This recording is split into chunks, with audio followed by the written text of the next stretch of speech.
चलिए, मातृभूमि एकेडमिक्स के क्लास 9 के सेशन में आप लोगों का हार्दिक स्वागत है। मैथ्स क्लास चल रही है, संख्या पद्धति हम लोग पढ़ रहे थे। एक्सरसाइज 1.1 का तीसरा क्वेश्चन जो एनसीईआरटी में है, आज उसको डिस्कस करूंगा और फिर मैं आगे आने वाले एग्जाम्पल्स जो आपकी बुक्स में एग्जाम्पल्स दिए हुए हैं, एग्जाम्पल प्रॉब्लम है, उनको सॉल्व करेंगे। ठीक है, तो शुरू करते हैं।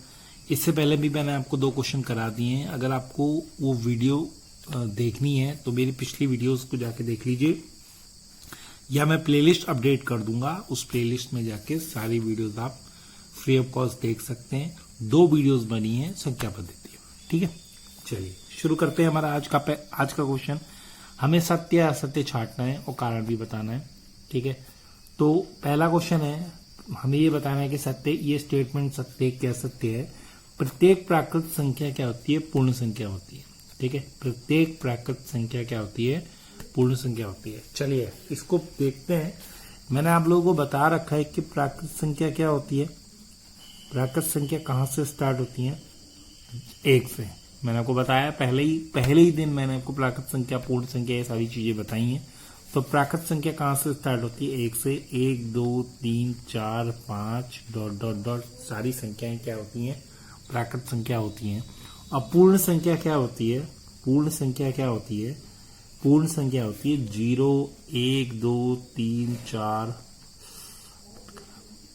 5। ठीक है, अब प्राकृत वो कह रहा है कि प्रत्येक प्राकृत संख्या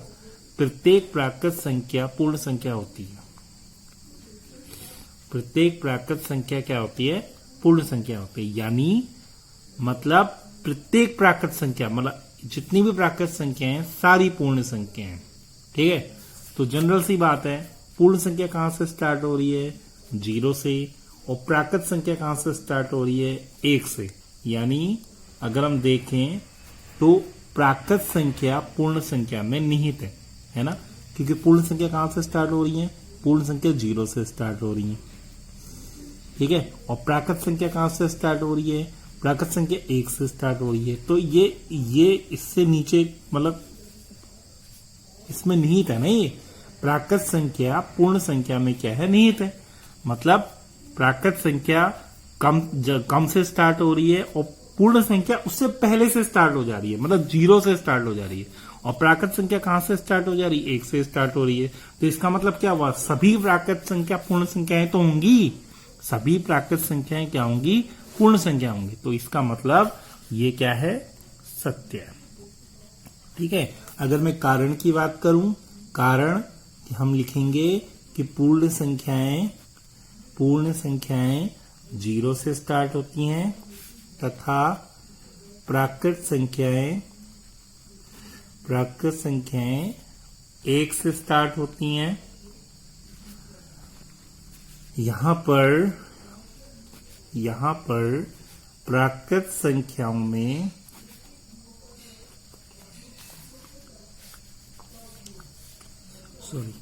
पूर्ण संख्याओं में प्राकृत संख्याएं सम्मिलित। प्राकृत संख्याएं क्या हैं? सम्मिलित।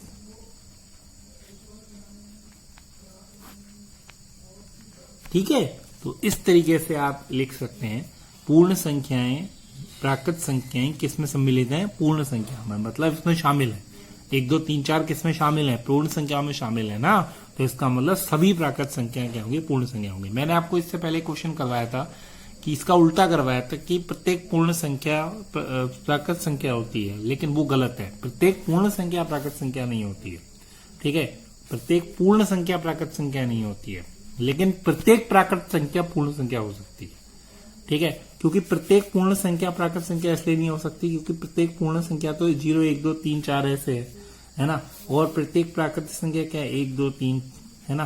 तो प्रत्येक पूर्ण संख्या प्राकृत संख्या कैसे हो जाएगी? पूर्ण संख्या में तो 0 भी आ रहा है ना, जबकि प्राकृत संख्या में तो 0 नहीं आता है ना। लेकिन प्रत्येक प्राकृत संख्या पूर्ण संख्या हो जाएगी क्योंकि पूर्ण प्राकृत संख्या कहां से स्टार्ट? 1 से स्टार्ट हो रही है, लेकिन पूर्ण संख्या तो एक तो आ ही रहा है, लेकिन उसमें 0 भी आ जा रहा है। तो इसका मतलब क्या है कि ये इसमें सम्मिलित है। 1 2 3 इसमें सम्मिलित है ना, देख लीजिए। 1 2 3 इसमें सम्मिलित नहीं है। तो प्रत्येक प्राकृत संख्या पूर्ण संख्या पूर्ण संख्या होती है। ठीक है, तो पहला क्वेश्चन आपका कंप्लीट हुआ। काफी टाइम लगा समझाने में, लेकिन आपको उम्मीद है समझ में आ गया होगा। दूसरा क्वेश्चन मैं आपको बता देता हूं, प्रत्येक पूर्णांक एक पूर्ण संख्या होती है। ठीक है, अब जनरल सी बात है, प्रत्येक पूर्णांक है, प्रत्येक क्या है, पूर्णांक है। प्रत्येक पूर्णांक, तो पूर्णांक आपको पता है, मैंने आपको उस दिन बताया था। जैसे पूर्णांक क्या होते हैं, सारे माइनस वाले, है ना, और सारे प्लस वाले, ये सारे क्या होते हैं, पूर्णांक होते हैं। ये भी पूर्णांक है और ये भी पूर्णांक है। इधर वाले सारे माइनस वाले, इधर वाले सारे प्लस वाले क्या होते हैं, पूर्णांक होते हैं। ठीक हो गया, इतना समझ में आ गया। अब कह रहा है कि प्रत्येक पूर्णांक एक पूर्ण संख्या होती है। ठीक है, तो प्रत्येक पूर्णांक तो हमारे माइनस में भी चल रहे हैं और प्लस में भी चल रहे हैं। ठीक है, लेकिन हमारा जो पूर्ण संख्या है ना, वो कहां से स्टार्ट हो रही है, केवल 0 से स्टार्ट हो रही है ना। तो अगर मान लिया जाए, हम कहें कि प्रत्येक पूर्णांक एक पूर्ण संख्या होती है, तो अगर प्रत्येक पूर्णांक एक पूर्ण संख्या होती है तो 0 तो आ ही रहा है, 1 भी आ रहा है, 2 भी आ रहा है, 3 भी आ रहा है, लेकिन -2 कहाँ गया। अगर प्रत्येक पूर्णांक पूर्ण संख्या होती है तो 0, 1, 2, 3 तो दिख रहे हैं मुझे, चलो ठीक है, वो तो ठीक है, जो 0 से स्टार्ट है वो तो दिख रहे हैं। तो ये कहाँ गए, ये भी तो पूर्ण संख्याएं होनी चाहिए थी, है ना, तो ये भी तो पूर्ण संख्याएं होनी चाहिए। ठीक है, तो इसका मतलब क्या है कि प्रत्येक पूर्णांक पूर्ण संख्या नहीं होती है। इसका मतलब क्या हो गया, ये असत्य हो गया। क्या हो गया, असत्य। नेक्स्ट क्वेश्चन देखते हैं, तीसरा क्वेश्चन, प्रत्येक परिमेय संख्या एक पूर्ण संख्या होती है। ठीक है, ये मैंने आपको पहले भी बताया था। ठीक है, तो प्रत्येक परिमेय संख्या पूर्ण संख्या नहीं होती है। क्यों, क्योंकि एक एग्जांपल मैंने आपको बड़ा बेस्ट एग्जांपल दिया है। परिमेय संख्या जैसे 3/5 है। ठीक है, मान ले 3/5 क्या है, परिमेय संख्या। अगर मैं 5 से 3 को भाग करूं तो 5 6 कितना हो गया, 30, ये कट गया। तो ये क्या पूर्ण संख्या थोड़ी आ रही है, ये तो अपूर्ण हुआ, है ना, ये पूर्ण संख्या थोड़ी हुई, ये पॉइंट पे आ रहा है, पूर्ण संख्या कैसे हो जाएगी। ठीक है, इसका मतलब क्या है, ये भी स्टेटमेंट क्या है, असत्य। ठीक है बच्चों, तो ये पहला आ गया आपका सत्य, प्रत्येक प्राकृत संख्या पूर्ण संख्या होती है। दूसरा आ गया प्रत्येक पूर्णांक एक पूर्ण संख्या होती है। मैंने आपको बता रखा है, पूर्णांक जो होते हैं माइनस वाले प्लस वाले सब होते हैं, लेकिन हमारी पूर्ण संख्या 0 से स्टार्ट होती है। तो इसका मतलब प्रत्येक पूर्णांक जो है पूर्ण संख्या नहीं हो सकती। और प्रत्येक परिमेय संख्या एक परिपूर्ण संख्या होती है। परिमेय संख्या के लिए मैंने आपको बता दिया, एक एग्जाम्पल 3/5 है। 3/5 को अगर 5 से भाग करेंगे तो हमारा 0.6 आ रहा है, 0.6 क्या है, पूर्ण संख्या नहीं है। चलिए अब एक नया टॉपिक आप लोगों को सिखाते हैं, इसमें दशमलव प्रसार। ये एग्जैक्टली ये एक्सरसाइज 1.3 जो हमारी है एनसीईआरटी की, उसका पहले वाला पार्ट, जो मतलब उससे पहले हमें क्या पढ़ना है, ये चीज दिखाएगा। ठीक है, दशमलव प्रसार। ठीक है, तो दशमलव प्रसार क्या होते हैं, देखिए आपने भाग किया होगा, जैसे मैंने अभी आपको भाग करके दिखाया। 3/5 है। ठीक है, तो 5 से अगर 3 को भाग करूंगा तो कितना आएगा, पॉइंट लगा के क्या बढ़ गया, 5 6 30, है ना। तो ये पॉइंट, ये जो है, ये जितने स्थान तक जा रहा है, इसको कहते हैं हम क्या, दशमलव प्रसार। ठीक है, मतलब दशमलव में कोई चीज आएगी तो उसको कह देंगे हम दशमलव प्रसार। ठीक हो गया। चलिए अब इसमें कुछ चीज समझने वाली है, मैं आपको बताता हूँ, थोड़ा डीपली बता दूंगा कि आप लोग थोड़ा सा समझ जाएंगे इसको। ठीक है, दशमलव प्रसार जो होता है 2 तरह का होता है। एक होता है शांत दशमलव, क्या होता है, शांत दशमलव, और एक होता है अशांत दशमलव, क्या होता है, अशांत दशमलव। ठीक है, चलिए शांत दशमलव और क्या होता है, अशांत दशमलव। ठीक है, तो शांत दशमलव क्या होते हैं, जैसे मान लिया जाए यहाँ पे क्या होता है, यहाँ पे अगर भाग करते हैं, जैसे यहाँ पे भाग करने में ये पूरा पूरा कट गया, है ना, ये पूरा पूरा कट गया।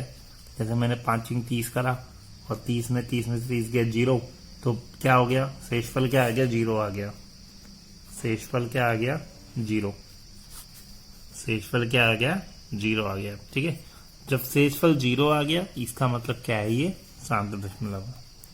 ठीक है, यानी किसी भी भाग को करेंगे, अगर आपका शेषफल क्या आ जाए, जीरो आ जाए तो वो क्या कहलाएगा, साधारण दशमलव कहलाएगा।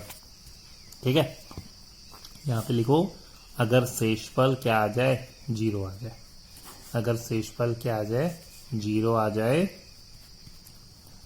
तो दशमलव प्रसार क्या होगा, तो दशमलव प्रसार क्या होगा, दशमलव होगा।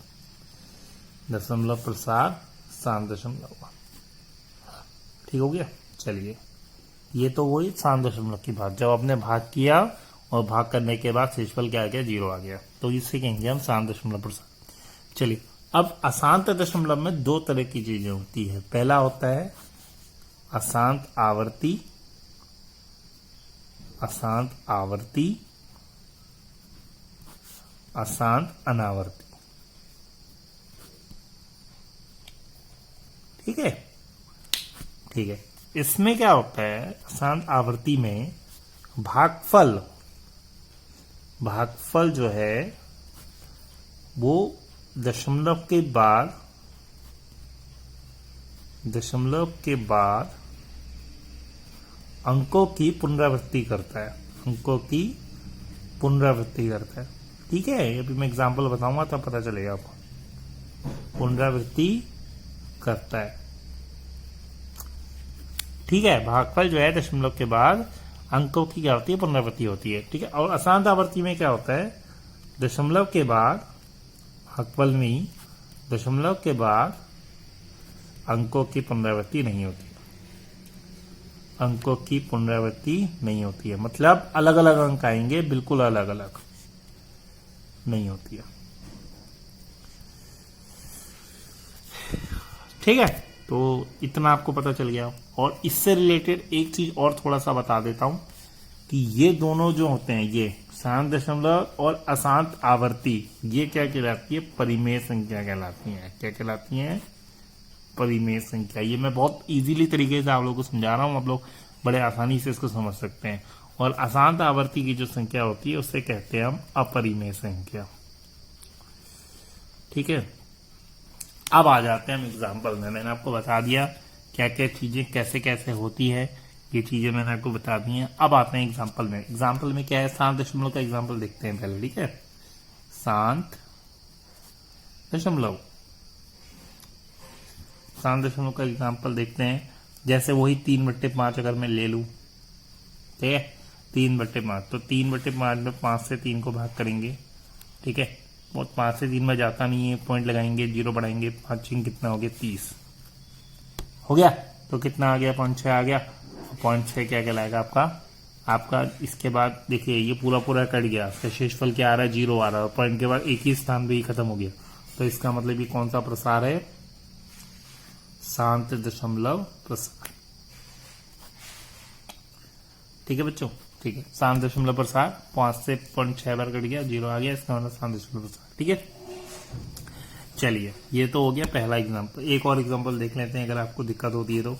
1/2 देख लीजिए, 1/2, 2 से 1 को भाग कीजिए, पॉइंट लगाया, जीरो बढ़ाया, 2 पंजे कितना हो गया, 10 कट गया, ये कितना हो गया, शांत दशमलव प्रसार।